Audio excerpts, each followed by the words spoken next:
Welcome to our discussion on the rules of logarithms. At this point, you've already seen the basics of logarithms, and now we're going to look at some of the rules, the ways that we can use these to solve various problems. First one is the product rule. Now, we're going to be going through the product rule, quotient rule, and the power rule, and rather than thinking of these as brand new rules, let's try and relate them back to something we already know. You'll recall that when you're taking a log of something, this equals a number, right? And the number is basically a to that number equals mn. So if we take this and set it equal to, let's say, y, then we know a to that number y is going to equal m times n, right? So this is really just a power in disguise. So if we take a and raise it to the y and it equals mn, and y equals this thing, then if we take a and raise it to this thing, right, this whole thing which is just a number that's equal to y, isn't that also going to equal mn? Well, if we're going to take the left-hand side of this equation and make it the power of a, we have to do the same thing on the right side. So let's let a be raised to both of these things. So now we have a raised to the stuff in yellow, right? And on the right hand side we have a raised to the stuff in green. But because we're claiming that these two things are equal, then if we take a and raise them to those two things, they'll also be equal. But we know that when we take a and raise it to this yellow thing, which is just equal to y, we're going to get mn. So on the left hand side we just get m, right, times n. On the right hand side, all right, we don't know what these are, but we know this is a number, right? And this is a number. So it's a raised to something plus something. Well, if you remember your rules of exponents, if I have x raised to the 2 plus 3, isn't that x squared times x cubed? Right? We normally do this in reverse. If we have x squared times x cubed, we know we can add the exponents. But we can go backwards, right? If we have this number, we can break it up. So if we have a raised to these two things separated by a plus and minus, isn't that the same thing, right? Isn't this just going to equal a to the log base a of m times a to the log base a of n, right? Just using the simple rules of exponents. And now again, we know that log base a of m equals a number. And if we think of just log base a of m, let's go back to what it means to be calculating log base a of m. We'll say this equals some number, we'll call it p, just so it's a new number, right? We don't know what it is, but we know it's p. But we know that basically this is saying that if we take a and raise it to this number p, we get the answer m. So if we take a and raise it to this log base a of m, don't we just get m? And can you see the same argument is going to be for this one? So this is just going to be m times n, which of course is mn. So you can see how that's why these two things are equal. So that's why this rule works the way it does. That if you're taking the log of a product, it's the same thing as the sum of the two logs, and it comes from the rules of exponents. We know that if we are dealing with the rules of exponents, right, a sum becomes a product. So that's what's going on. Similarly, we can go through the same arguments to show why the quotient works, right? That it gets back to the rules of exponents. Take both sides and raise a to that power. Now over here, this goes back to the rules of exponents, that if we have x to the 5 minus 3, let's say, didn't that happen because we had x to the 5th divided by x cubed, right? That's where that rule of exponents comes from. And so if we have a raised to these two things separated by a minus sign, right, two different numbers, they're just numbers, we just don't know what they are, right, but they're just numbers, then it ends up being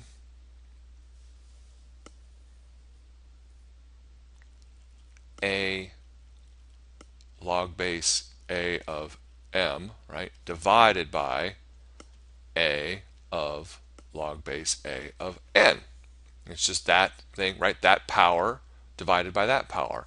But we know that if we take a and raise it to log base a of something, we just get m, and down here we also just get n, and there's the mn that we get on the other side. And of course, if we take a to the log base a of m over n, again, just going back to our simple thing of what does it mean to take a log base a of something equals a number, and it just means that if we take a and raise it to that number, we get back m over n. So if we take a and raise it to this number, right, then we're just going to get m over n. So we get m over n on the left, m over n on the right, and there's our second identity. Okay, the power rule. Again, it's the exact same idea.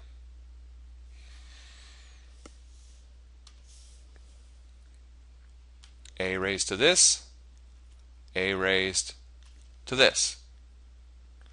On the left-hand side, we know we're just going to get m to the r, right? Because you're getting better at recognizing this, that if you have log base a of some stuff, right, and you take a and raise it to this whole thing, then you're raising it to the answer, right? Log base a of some stuff, you get an answer, you get some number, and that number is, if I take a and raise it to that number, I get m to the r. So if I take a and I raise it to this thing, which is the number, right, just written differently, then it means I get an answer of m to the r. So on the left-hand side, we get m to the r.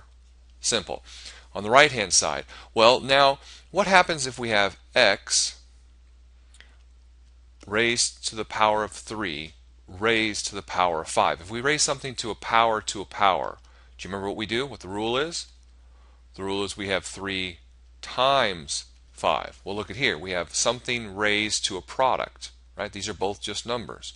So this is a to the log base a of m raised to the r, right? We could do it in either order. We could do a to the r raised to the log base a of m, or we could do a to the log base a of m raised to the r, right? It doesn't matter. We could switch to the place of these, and it's still the same thing, right? X to the 5th cubed, right, is still the same thing. So I just wrote it in this order because now we can see very plainly that a to the log base a of m is just m. And now we have m raised to the r. So on the right-hand side, we also get m raised to the r. And yes, they're equivalent. Okay, so great. So now you've seen why these rules work. How do they help us? Well, this rule we've just looked at, this is the biggest one. This is the one we use the most. Because now, if we have a variable trapped as an exponent, and we want to solve for that variable, so we've seen examples of this, like our great friend exponential growth and decay, e to the kt, right, where k is some constant, and this equals some amount after some time t, and maybe you're trying to find how long it takes for your stuff to double, or how long it takes until you have X amount of something, right? So you need to solve for time. Well, you can't solve for a variable when it's trapped up here as a power. You need it to be down on the regular baseline, right, with our normal numbers that we can solve as we're used to solving just regular algebra stuff. Well, now with this trick, you know that if I take a log, right, of something to a power, the power comes down in front. So I can take log of both sides, right? I'd get rid of the a to 0 first and have e all by itself. So now I have a over a naught, right? A sub 0 equals e to the kt. And now I can come along and I can take a log of both sides. And if I take just a regular log of both sides, any base I want, well, this is just a number, so log of it's just going to be a number. And now I know that from this rule, this is going to give me kt times log of e. Again, a number, I can take a log of it, and then I can solve for t, right? I can divide both sides by log of e, I can divide both sides by k, and now I can solve for t. But why would I take a log when instead I could take a natural log? Because if I'm going to have this log of e left here, why not do natural log instead, right? It's just a log base e instead of log base 10 or log base 3 or some other base. This is still a number. This is still a natural log of a number. Still just going to give me a number. But now when I do this, natural log of e just equals 1, right? They undo each other. So it makes the math a little easier. So now all I have to do is divide both sides by k, and I finally can solve for t. So this rule is going to come in handy a lot when we're dealing with these types of things. Let's look at some other examples. If we're given that log base 5 of z equals 3 and log base 5 of y equals 2, we can now evaluate any of these combinations of things by just using the rules and splitting them up. The first one, very simply, right, we're taking a log of a product, so it becomes a sum of those two logs. And now we know that log base 5 of y is 2, log base 5 of z is 3, so we get 2 plus 3, and the answer is just 5. Simple. Okay. Next one, again, we have a product, so we can break up the products, and then we can rewrite 125 as 5 cubed. And so now log base 5 of 5 to a power, we just get the power. All right.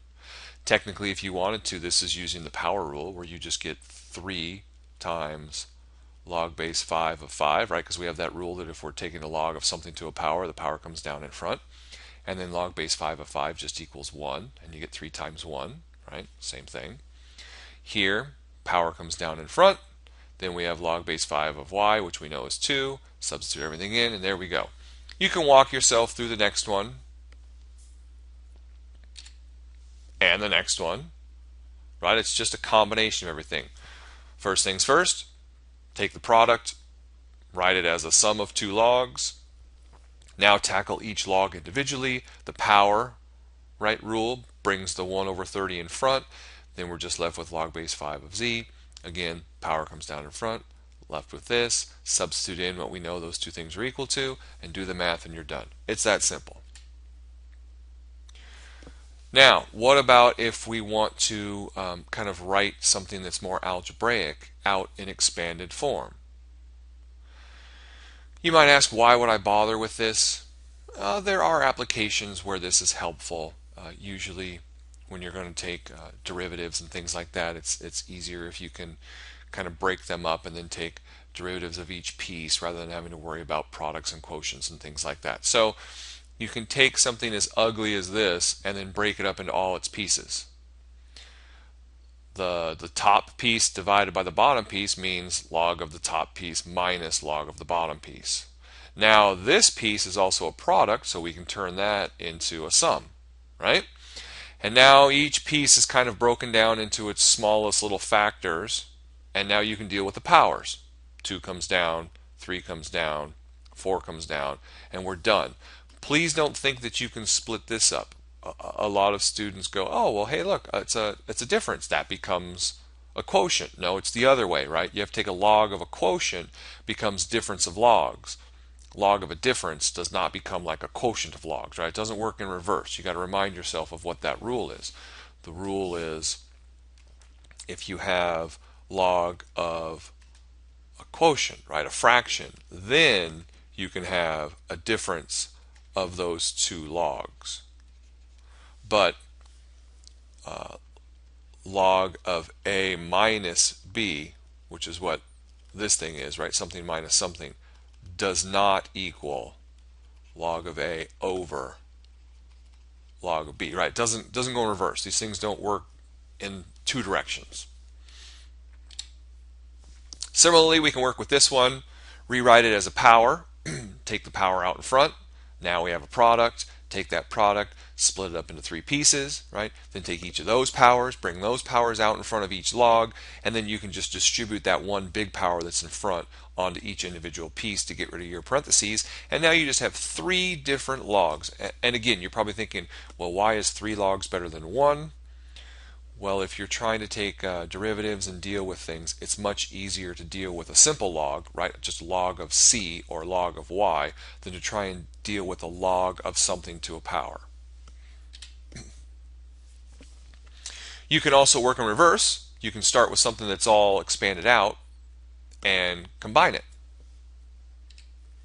The first one, right, we see that subtraction, difference of logs. We know that it's now going to be a log of a product. With the second one, we take all of those constants that are in front of the logs and realize that they become powers, right? And then we now have a sum of two logs, which becomes a product. So you can see we're doing the same rules, just in reverse. You deal with the powers first, then you deal with products and differences, right? This one, bring the power up, so now it's 5 squared. Then you've got log of 9, minus, so now it's all just powers, right? There's nothing in front of them. So now you can combine the plus as multiplication, 5 squared, which is 25, 25 times 9. And then you can now deal with the subtraction, which is division. So you've got 25 times 9 over 75, and that whole thing simplifies down to just log base 2 of 3. Last example. Again, we're going to deal with that stuff on the inside, right? It's deal with the things inside the parentheses first, and we combine up all of that. Take the sum and make that a product.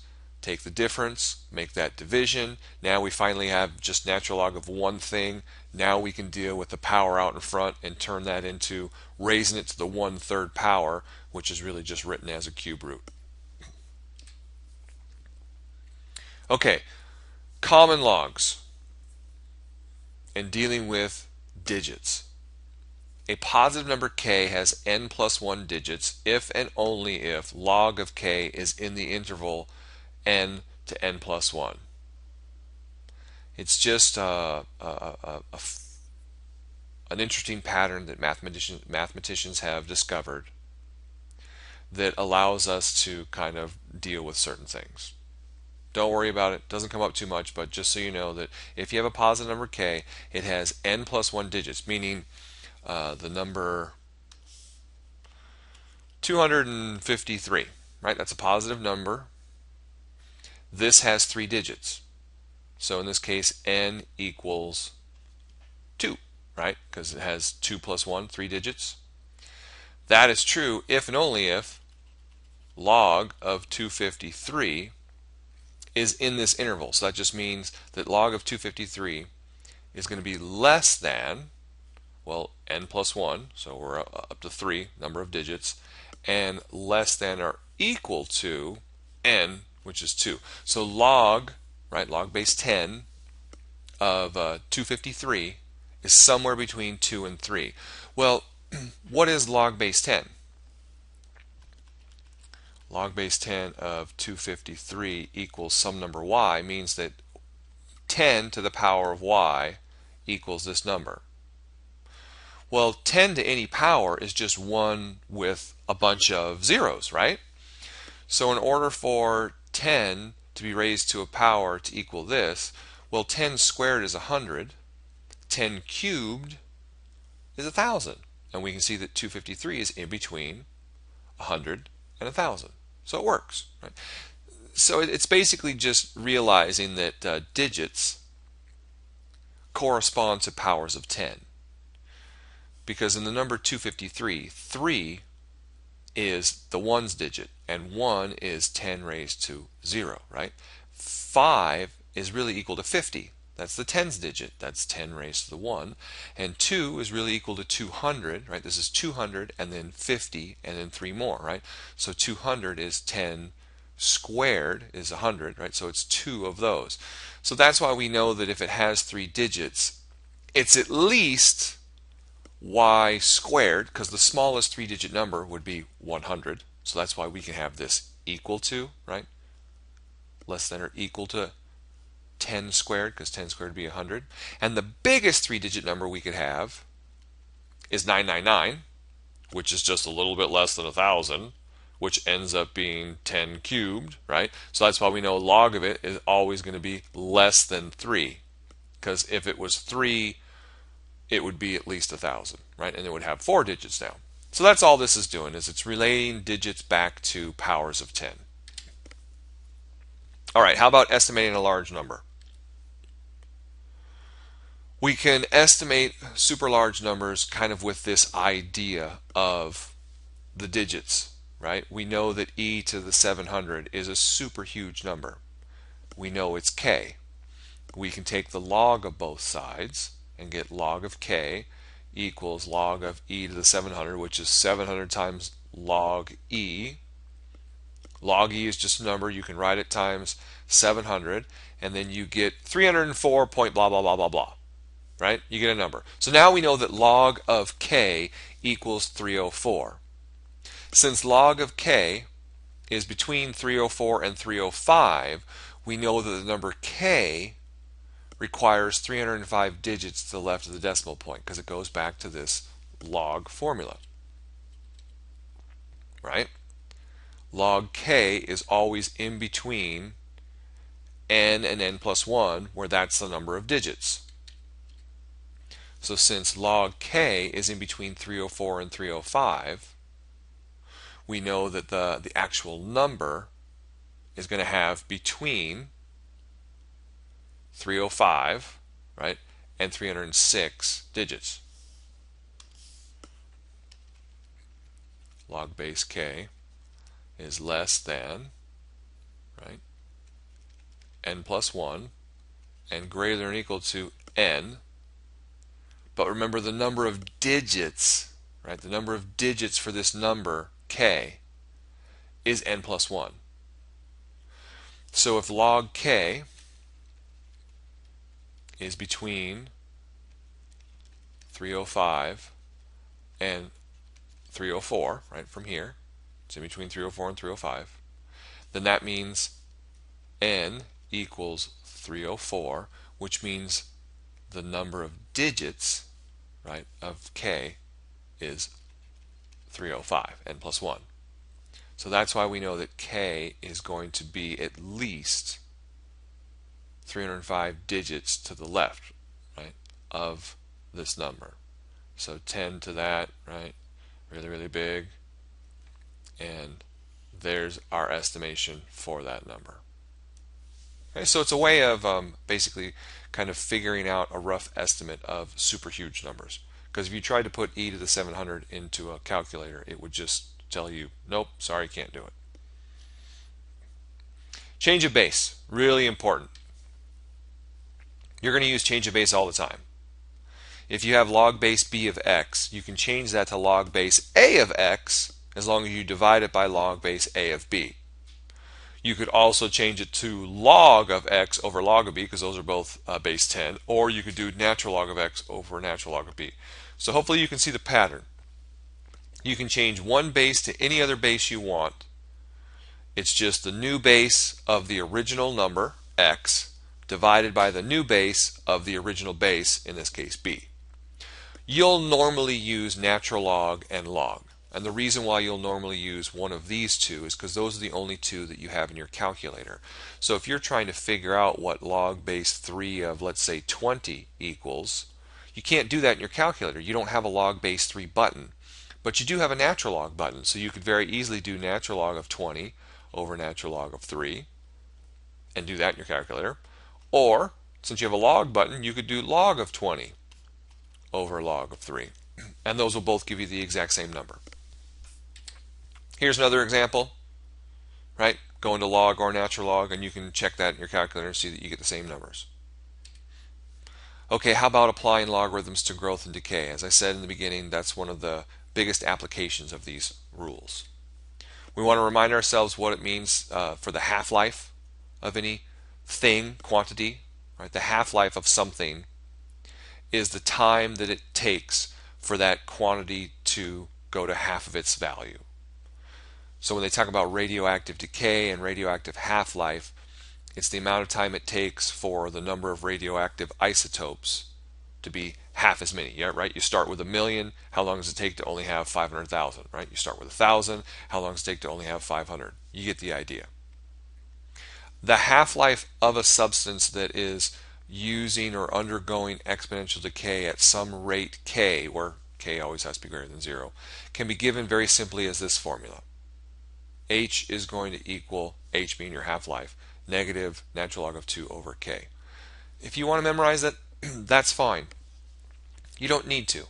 You can always just solve it from the original exponential growth and exponential decay formulas, like this example.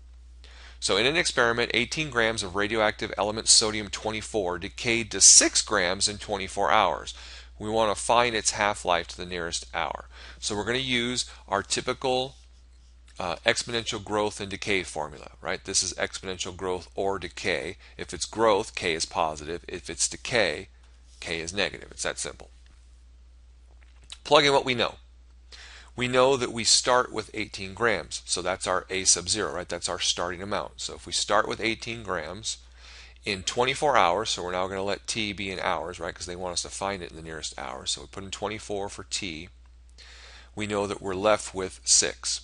Divide both sides by 18, so we get 1/3. 1/3 e to the 24k, right? In order to solve for this, like I said at the beginning of the lesson, we can take natural logs of both sides. Natural log of e to the 24k just gets us 24k. And then natural log of 1/3 is just negative natural log of 3. You don't need to do that. Just plug in natural log of 1/3 into your calculator, right? Because the next step is to divide both sides by 24. And that's where they get this. See, they're just trying to point out to you that this is the formula. If you don't remember what the formula was on the previous page, it was that h equals natural log of 2, negative natural log of 2 over k. Can you see the similarities between these two? Right? The reason why this is natural log of 3 is because we weren't looking for a doubling time. We were looking for a 1/3 time, right? Or how long it went down by 3 instead of going down by 2. In any case, you can solve for k very easily. You can plug this back into your formula, either written like this, or if you left this as a 1/3, right, it just would have been natural log of 1/3 divided by 24. And then that could have been your k. And now you have the formula written in perfect form. It's better to do it this way than to put natural log of 1/3 over 24 in your calculator and get a decimal and then write the decimal into your equation, because now you've rounded, right?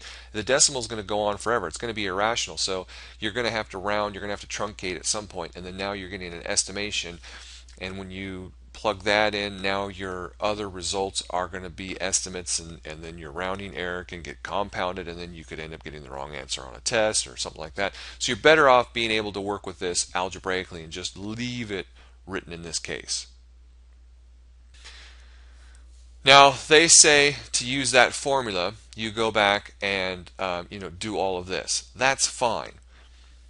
You can also not have to deal with this formula. So let me write what we had from the previous slide. We knew that our time, right, our function was equal to 18e to the natural log of 1/3 over 24, remember that was our k, right, times t.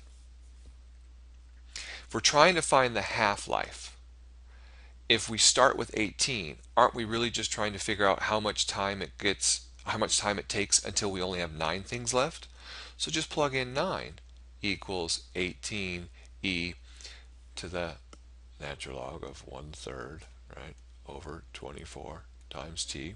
Divide both sides by 18,